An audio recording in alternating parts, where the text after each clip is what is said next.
Hi, I'm Frankie Mazzapica. I hope you enjoy the video that you're about to see. It's our desire that at the conclusion of this video, you will have a heightened expectation of the plan of God for your life. Let me tell you where I'm getting this message from. It's in Philippians chapter 4, verse 11.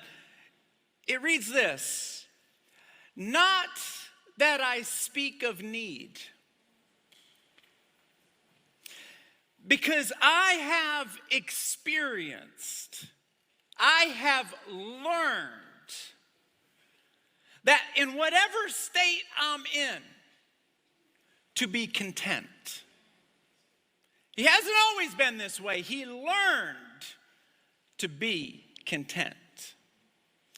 He goes on to say, "Everywhere I go, and in everything I do, I have learned to be abased, and I have learned to abound." And then he says this: "I know how to experience these moments. I know what it's like to be full, and I know what it's like to be hungry. I know what it's like to abase, and I know what it's like to be in need." And then there's the scripture that you all know. "However, I can do all things through Christ who strengthens me." So he's saying two things. He's saying, number one, I have learned to be abased. I have learned to live when nothing is going good. But I have also learned to abound. I have learned to live when things are going very well. He had to learn how to do that. So I'm going to talk about those two things. I'm going to talk about being abased. I'm going to talk about being abound. I'm going to talk about being abound first, because not a lot of people know how to live life when it's going well. There was a family in our church many years ago. He'd come in every single week and he'd say, "I need you to pray for me. I need a job. I have children. I have a wife. I have a family. Pray that I get a job." And he would pray. He would say, "God, help me." And I would pray for him. "God, help me." All of a sudden, he got a contract that blew my mind. It was so big. He went from poor to extremely wealthy in a week. I never saw him again. He was on vacation every single weekend. He was on vacation more than he wasn't on vacation. I mean, he was loaded. Now, let me ask you a question. Did he know how to abound? When God was listening to him worship, "God, I need you, I need you." And now all of a sudden he's completely gone. And you may say, "Well, you can worship God anywhere." Yes and no. There's the sovereign presence of God, and there's the manifest presence of God. The sovereign presence is God is everywhere. That's true. The manifest presence is when he says, "Here I will meet with my people." In Psalms 26, verse 8, it says this: "I love the sanctuary of the Lord because it's where his presence dwells." He's saying, I will meet with my people in my sanctuary. You're going to experience me here. All of a sudden, he's gone. Let me ask you a question. Do you think his relationship with God was closer when he was in need or closer whenever he was abounding? You know the question. You know the answer. He was closer when he was in need. When you are abounding and things are going well, one of the things we have to remember to be thankful. Why? In 1 Peter chapter 5, verse 8, Peter says this: "Beware. There is an adversary prowling around like a lion, and he's seeking who he can devour." I have two dogs. One dog is about this big. It's fully grown. It's worth nothing. It's like a puff ball. What do you call those things? Cotton balls. It's like a cotton ball. It just moves around. We bought it for our 7-year-old so she can pick it up, put it down. The dog hates the 7-year-old, but she loves it. We have another dog. It's about this big, the size of a Cocker Spaniel. He's a hunter. He has brought squirrels to the back door, hanging out of his mouth. So excited to show me the squirrel. I'm looking at him. I see blood from the squirrel in his mouth. And I'm like, what am I supposed to do right now? He's like, I'm like, good dog, good dog. Do you know that your dog loves you more than anyone else in the world? How many of you have a dog? Raise your hand. Your dog loves you more than, think of the person who you think loves you the most. If you take that person, your mother, your wife, throw her in the car, in the trunk of the car. Ma, get in there. And throw your dog in the car. Both of you. Push them both in there. Walk away for about 3 hours and come back. Open up the trunk. Who's happy to see you? Who's happy? That dog comes out. When you walk through the door, it's like, you're home. You're home. He's home. She's home. Your dog loves you. But this particular, that was just for free. My dog, when he grabs a squirrel or he'll grab a snake or whatever, what he does is he grabs it and he shakes it like this. He shakes it and he throws it down. Then he grabs it and he shakes it again and he throws it down. You can't teach a dog that. Dogs know how to do that. Dogs that hunt know how to hunt. That dog can hunt. They know how to do it. It's in them. It's in them to grab it and kill it. Can I tell you, Satan, that's all he knows. It's in him. He will come into your life so like a lion, just kind of coming real slow. He will grab a part of your life and just shake it, and then let go.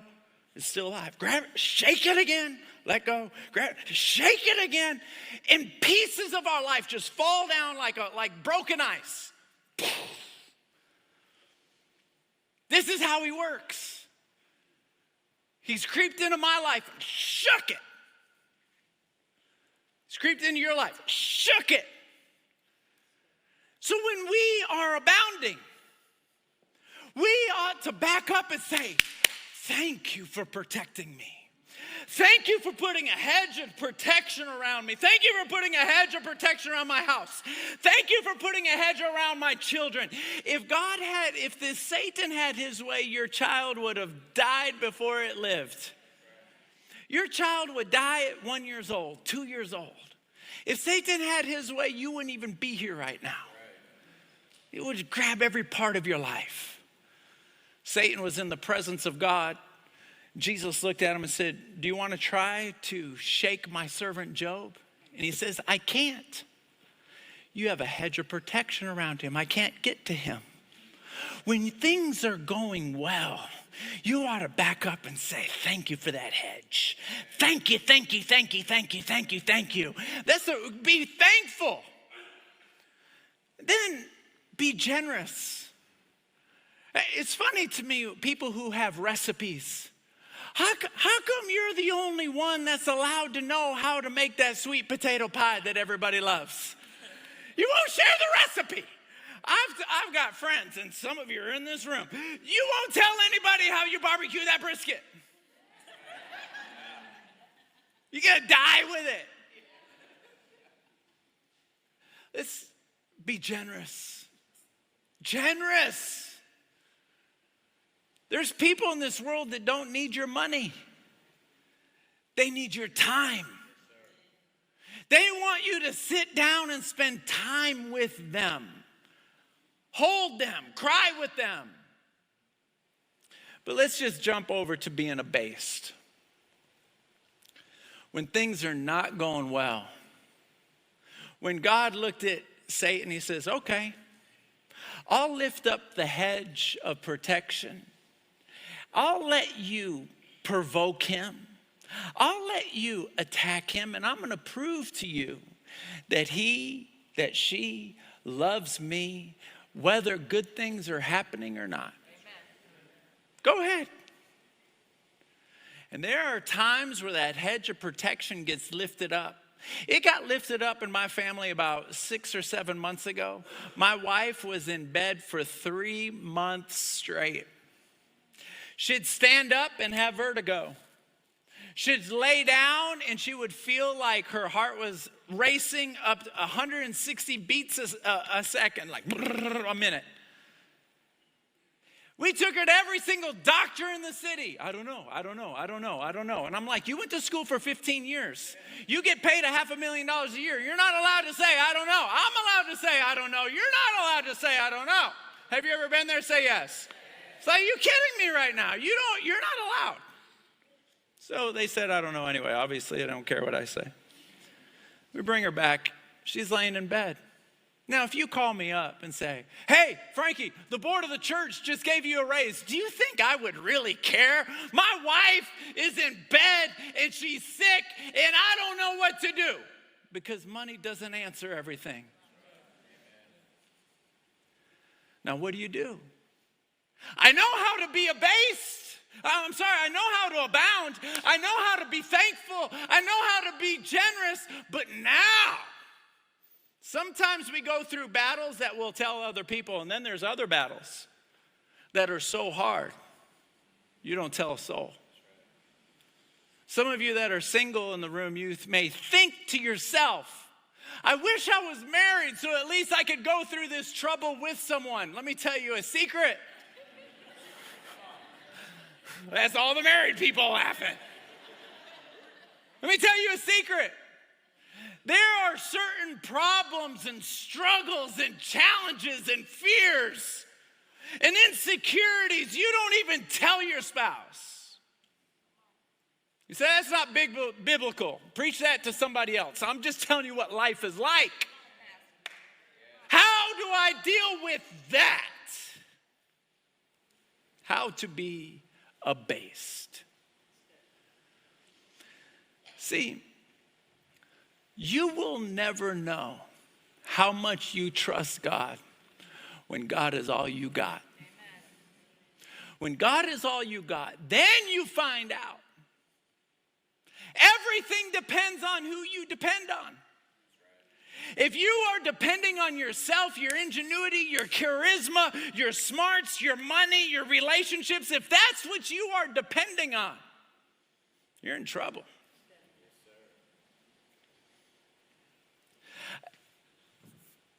Here I am, a few months ago.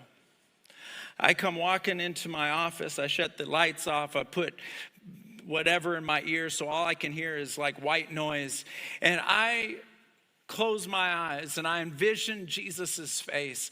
I close my eyes and I quote this scripture. It's in Psalms 5:3. It says, every morning I wake up, I'll be back at it again. Laying the pieces of my life, the pieces, because it's already been shaken to death. The pieces, this is all I got left. The pieces of my life on your altar, and I'm going to wait for the fire to fall. I'm going to wait for you to touch it. I'm going to wait for you to bless it. But remember the first part of the verse. Every morning I wake up. This is morning one. See, if you don't learn to pray in the middle of the battle, you will learn to live in defeat. Have you ever met a person that's in perpetual devastation? If it's not one thing, it's another. If it's not the job, then it's the family. If it's not the family, then it's the health. And if it's not the health, it's this. If it's not the daughter, it's the son. If it's not the son, it's the daughter. They're in perpetual devastation. If you don't learn to pray in the middle of the battle, and I say learn to pray, because there are certain prayers you cannot pray the way you pray for your waffles in the morning. You can say, thank you, Lord, so much for the waffles. Bless it unto my body, as if an angel is going to come. Hey, these waffles are now healthy. I'm going to bless it unto your body. Eat all the waffles you want. It's blessed unto your body. We're just blessed unto. When you're going through hell, you can't pray that way. If nobody's ever told you that before, you're going to hear it now. You can't pray that way. You have to recognize you are in the middle of a battle, fighting for your life. You have to pray like your life depends on it, because it probably does. Dear God, I am coming to your throne right now. This is me in my office. I'm coming to your throne right now. I need you to heal my wife. I need you to heal my wife. Now, just 3 weeks earlier, a gentleman comes down here and asks for prayer. He's blind. I laid my hands on him and said, in the name of Jesus, eyes open, perfect sight, while my wife can't get out of bed. That morning, people got healed all the way across. I think 7 out of 10 people got healed. I felt the vertebrae under my fingers move on some people's back. My wife is at home and sick. Have you ever been there? Everybody's getting blessed. I'm happy for you, happy for you, happy for you, happy. What in the world? Stop making stars. Stop making planets. I need a miracle. Have you ever been there? Say yes. Help me. Help me. If you clap and shout every once in a while, you'll encourage me and I'll preach shorter. Don't clap. I'm just kidding. Here I am. God, I am coming into your presence and I need you. James 5:16, the effectual fervent prayer of a righteous man availeth much. If fervency is what you like, then fervency is what you're going to get. I need you. There has to be another gear in your prayer life. Abounding. Anyone can worship God when the birds are chirping and the sun is out. But when you're abased, can you worship God when you are walking through hell? Are you with me? You got to know. The way I pray when I am abounding is not the way I pray when I'm abased. See, when you're abased, something in your life is driving you absolutely crazy.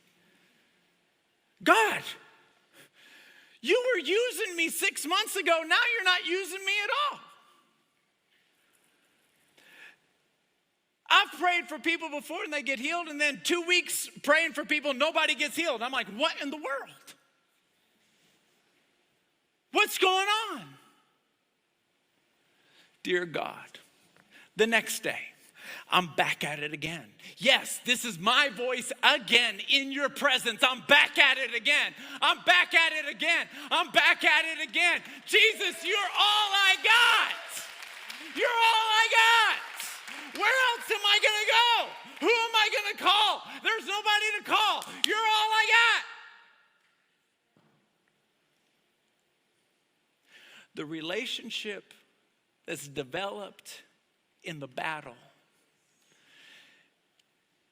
is a relationship with intimacy that cannot be developed anywhere else.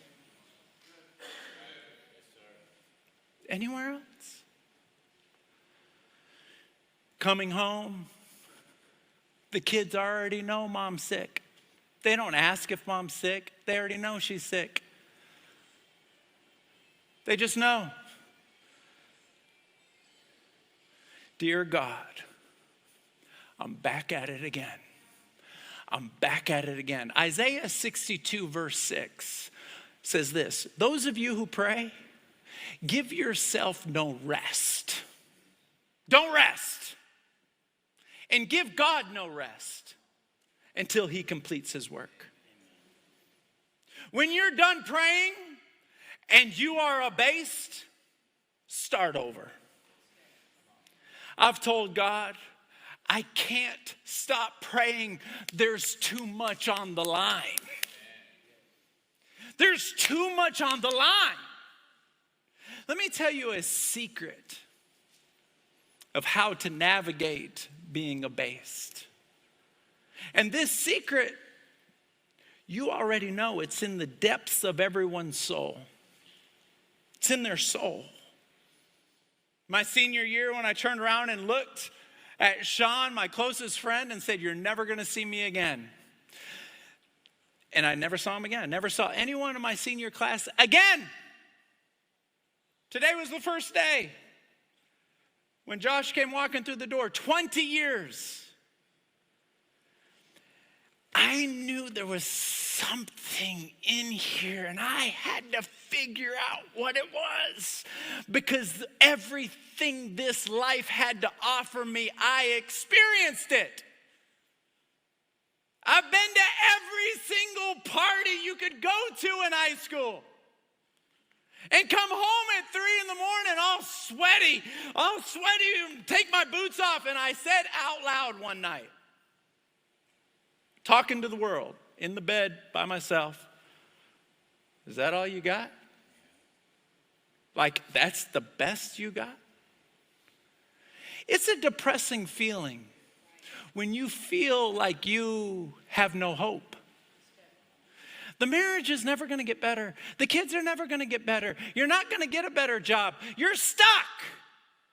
You're stuck. I don't know if that's in the King James Version, but it's in the Frankie International Version. Stuck. You're stuck. Have you ever been stuck before? Say yes. You're stuck. Every morning, I'm back at it again. I'm back at it again. I'm back at it again. We were stuck. I was stuck. A few years ago, when I said, "God, I'm tired of preaching sermons. I want to see your presence. If you're really there, my goodness, these people are in need. Do something." Every morning, I'll be back at it again. I walked through the door one day. Allie's cooking pasta. God was in the air. She's cooking pasta. "What are you doing?" "I just felt like getting up." You ever not want to jinx it? Right? You're like, "Cool. You want me to do it?" "Good. Yeah. I'm just going to go help Kate with the homework." Good, because she's out of addition and I'm stuck. Just one day. Psalms 56:9. Every time you pray, the tide of the battle turns. Every morning you wake up, you're back at it again. The tide of the battle turns. The tide of the battle turns. The tide of the battle turns. The tide of the battle turns. You can't see it. But if you have learned to live while being abased, then you have learned that every time you pray, something is shifting. Something's shifting. And you know what I've learned? That the result that I'm asking for may not happen exactly the way I'm hoping for. But one thing's for sure. Hell will fear me a little bit more. Hell will fear me. I was talking to this guy one time. And over the phone, all of a sudden his voice changes. Never heard this in my life. His voice changes, and all of a sudden it turns into like a gargle. And he goes, "Hey, preacher man, I know who you are." And I felt my skin crawl. I was like, "Look, I got to get a phone." I hung up the phone. I'm like,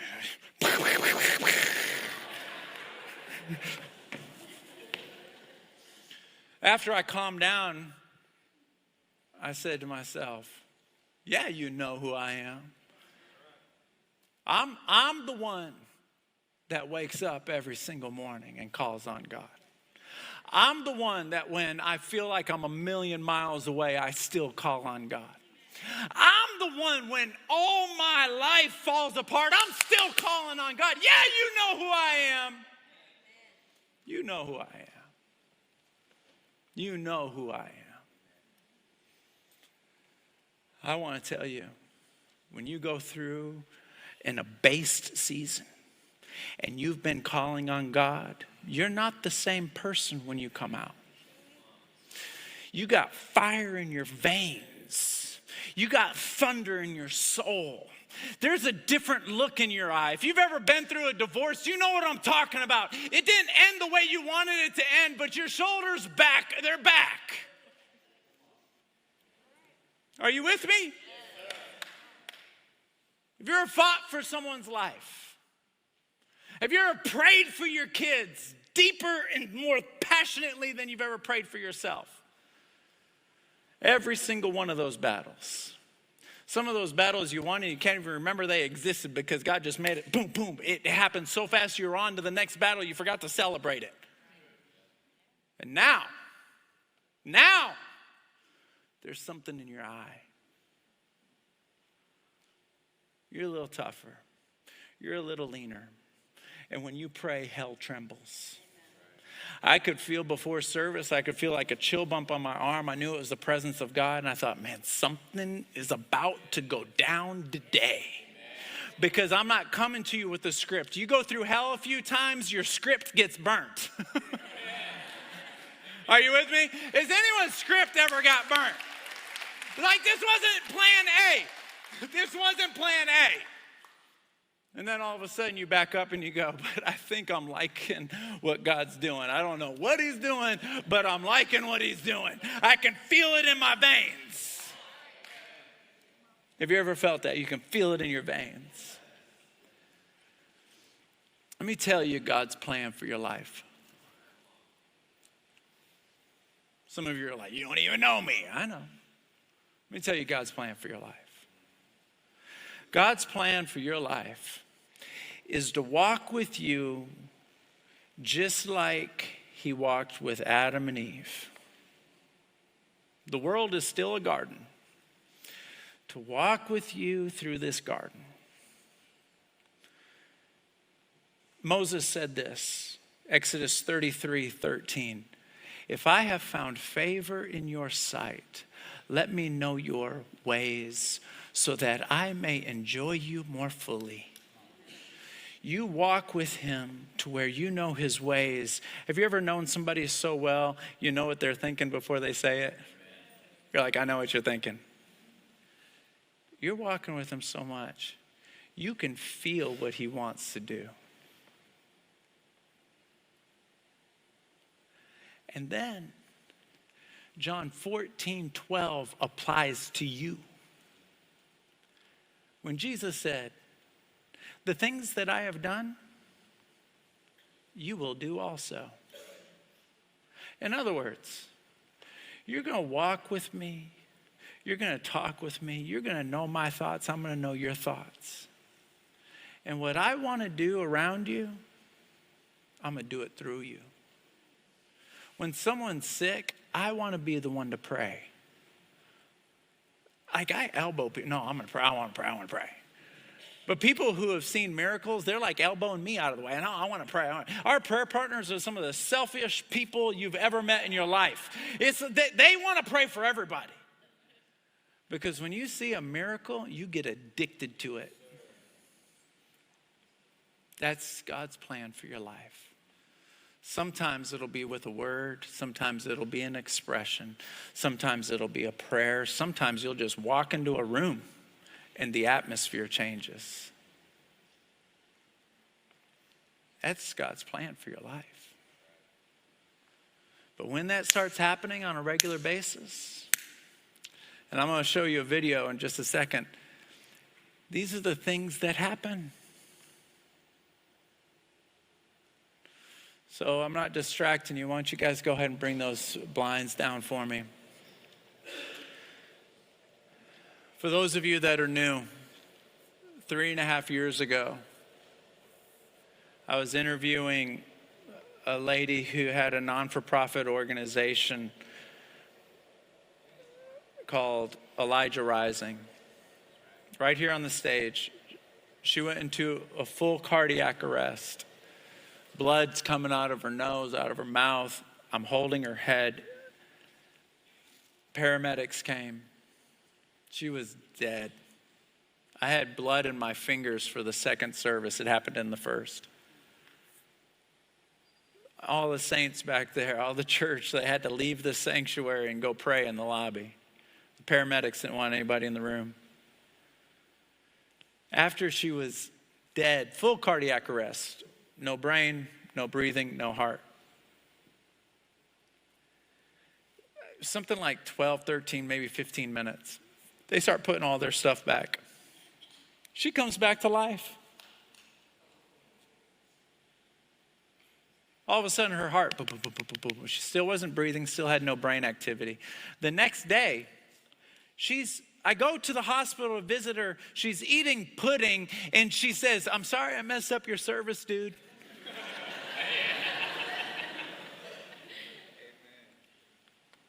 Perfectly well. Ever since that day, something happened. And the testimony I'm about to show you, if you come back next week, you'll see another testimony. You come back next week, you'll see another testimony. You go on YouTube and you go back 26 weeks, 46 weeks, 56 weeks, you'll see testimony after testimony after testimony. Ever since that day. And God's going to do more today. If you like that video, take a second and click the subscribe button as well as the notification bell. This way you'll always know every time we've uploaded a new video.